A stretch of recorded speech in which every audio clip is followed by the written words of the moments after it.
Þórdís Rósa Sigurðardóttir, Dísa, þú ert innan gæsalappa, gamall reyndur leikmaður, landslískona í knattspyrnu, nú stórleikur á stelpunum okkar á laugardaginn, bikarúrslitaleikurinn. Kemst á leikinn? Eins og staðan er núna þá kemst ég ekki, en ég myndi gjarnan vilja koma suður til þess að horfa á hana leik. Sigmundur sagði að þetta er náttúrulega sko, þó að stelpunum séu Íslandsmeistarar, þá hafa aldrei komist, þetta lið aldrei komist í bikarúrslitaleik. Hvað hefur þú komist langt í svona keppni?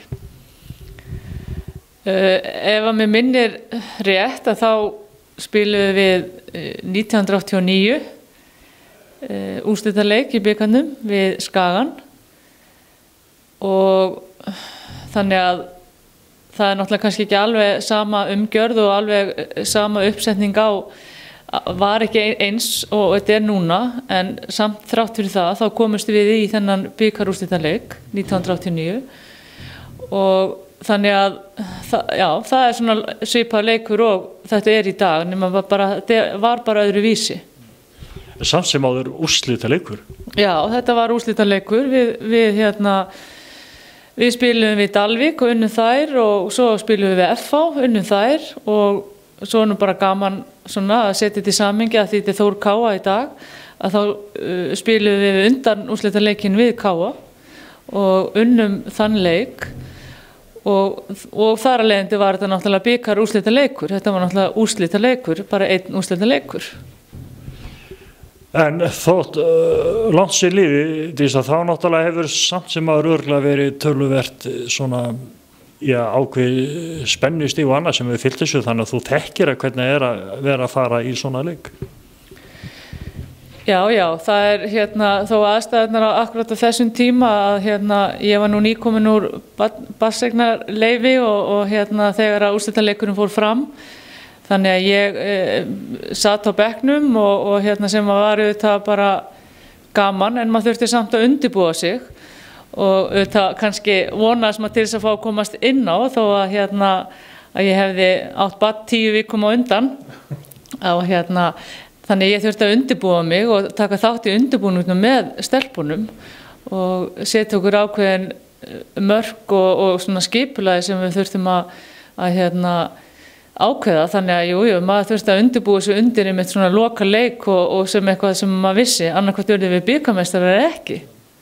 En hefur þú trúið því að þetta eigi eftir að hafa einhver áhrif bara svona kannski á bæjarbúar, gerir kannski mér í væntingar í dag að því að Þór Káa er Íslandsmeistari fyrra og gengi kannski ekki alveg eins vel í deildinni, megum við að vona því að sé kannski einhver yfirspenningur hjá bæjarbúum út af því að gerir ómikla kröfu til liðsins í dag? Sjálfsagt eru einhverjir sem að gera það og en ég geri það ekki og mér finnst að við þurfum bara, þetta er allt annað, þetta er allt annar leikur, þetta er bikarúrslitaleikur, það geta allir unnið alla og við terðum þannig alltaf í boltanum, en þetta er bara allt önnur keppni og það er bara einhvern veginn þannig, það er öðruvísi spenna og þeir sem hafa gengið gegnum þetta, þeir eru örugglega sama sinnis og ég, að þetta er bara tvennt ólíkt og eins og þú segir, staðan í deildinni er kannski öðruvísi heldur en við áttum von á. Ég held að sé 10-11 stiga munur á Þór Káa og Breiðablik, en það skiptir bara engu máli. Þetta er þessi eini leikur og þó svo að það séu Íslandsmeistarar að það telur bara ekki neitt í svona leik. Það er bara dagsformið sem í raun og veru sem gildir. Já, algjörlega, það er bara dagsformið, hvernig út stemdur og bara eins og maður segir, hausinaður, er hann bara í lagi og líka bara sem að maður kannski stundum glemdi að gera að það er að njóta augnabliksins. Þetta er kannski eitthvað sem þú munt ekki gera aftur, þú þarft alltaf að hugsa þetta þannig, allavega ráðlegg ég svona eins og ég segi þeim sem eru nær mér í fjölskyldunni og svona að ef þú ert að fara að gera eitthvað sem tengist íþróttum að kannski er þetta eina skipti sem maður gerir þetta, þannig að reynda að njóta þess í botn að taka þátt í svona, því að það er svo gaman að ef árangurinn er góður og þú hefur gaman þessu, þá ert allavega sáttur við það þó að illa fari. Þarna er eiginlega búin að svara spurningu sem átt að koma næst, þannig að þetta eiginlega mjög gott ráð bara fyrir stelpunar að hafa þetta í leiðarljósi fyrir leikina á laugardaginn. Já, ég meina þetta er kannski gömul klísja, hafa gaman að þessu og allt það, en ég meina það er samt bara þannig. Auðvitað er keppnisskapið auðvitað númer 1, 2 og 3 og ég, er náttúrulega kannski svona innan minna vinkvenna hóps í fótboltanum þekkt fyrir það að vera með keppnisskap og þola ekki að tapa.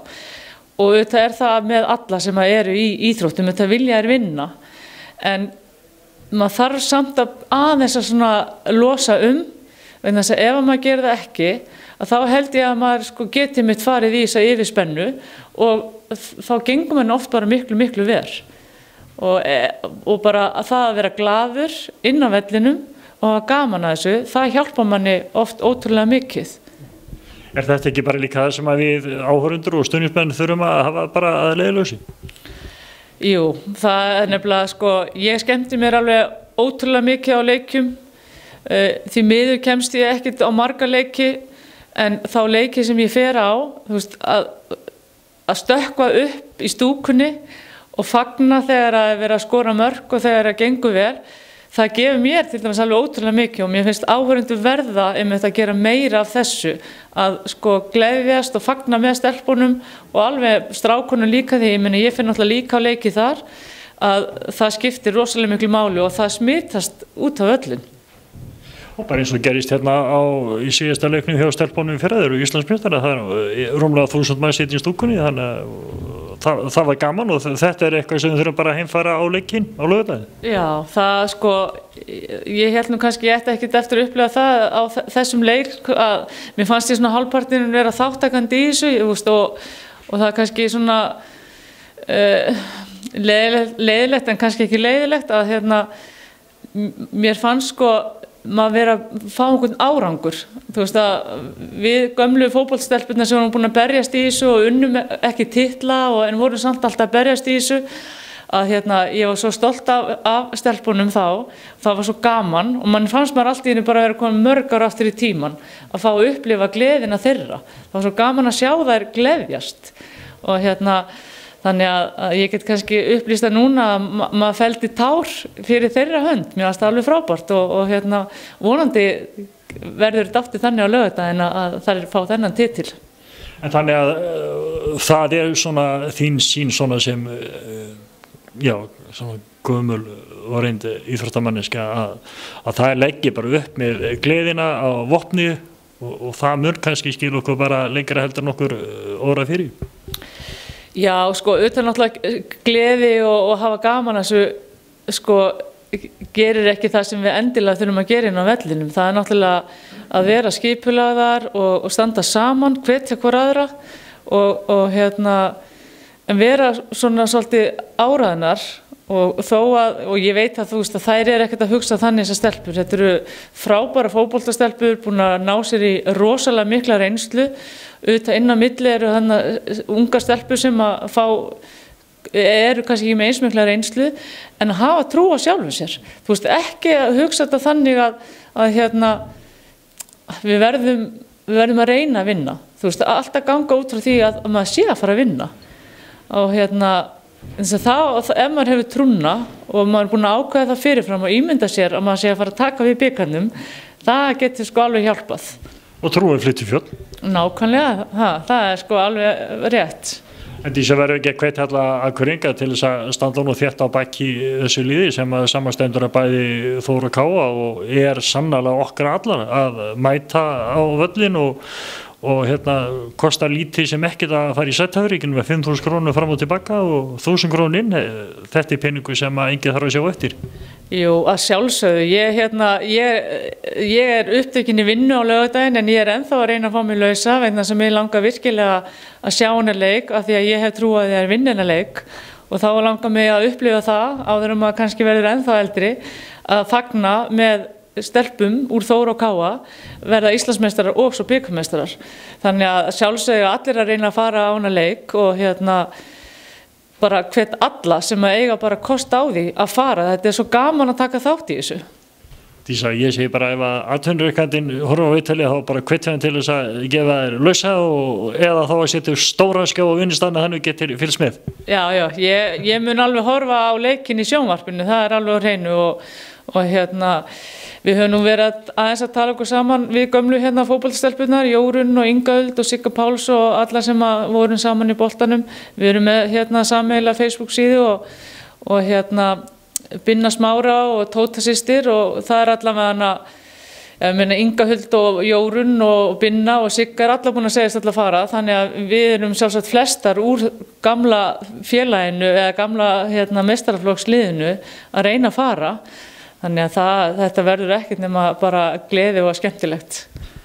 Herru, ég segi bara takk fyrir spjallið og ég vona svo innilega stelpurnar vinni og þú komist á leikinn. Já, ég vona það líka og bara ég óska stelpunum og öllum þeim sem að standa í kringum liðið góðs gengis og ég hef mikla trú á að það er vinna þennan leik.